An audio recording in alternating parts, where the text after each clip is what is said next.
Social मीडियावर सातत्याने नवनवे व्हिडिओ व्हायरल होत असतात. असाच एक व्हिडिओ आता समोर आला आहे. हा व्हिडिओ एका चोराचा आहे, जो जिममध्ये चोरी करण्यासाठी शिरला होता.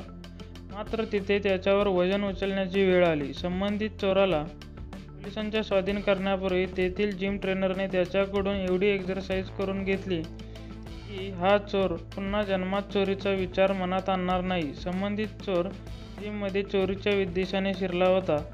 त्याने इकडे तिकडे बघून संधी मिळताच जिमचे काही साहित्य चोरण्याचा प्रयत्न केला. मात्र तेथील जिम ट्रेनरने त्याला रंगेहात पकडले आणि त्याला जिममध्येच वर्कआउट करण्याची शिक्षा दिली.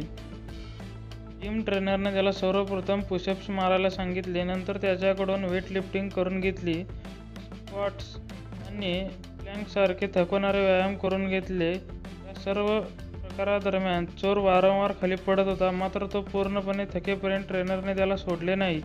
अखेर त्याने "मला माफ करा, मी पुन्हा चोरी करणार नाही" अशी गयावया करायला सुरुवात केली. नंतर त्याला सोडण्यात आले. संबंधित चोर ट्रेनरच्या पाया पडत मोठमोठ्याने माफी मागून रडत होता. जिम ट्रेनरने संपूर्ण घटना त्याच्या कॅमेऱ्यात कैद केली. वर शेअर करण्यात आलेल्या या व्हिडिओवर सोशल मीडिया युजर्सच्या प्रतिक्रिया घेऊ लागल्या आहेत. हा व्हिडिओ आतापर्यंत लाखो लोकांनी बघितला. तसेच अनेक लोकांनी या व्हिडिओला लाईकही दिले आहेत. याशिवाय युजर्स यावर विविध प्रकारच्या प्रतिक्रियाही देत आहेत.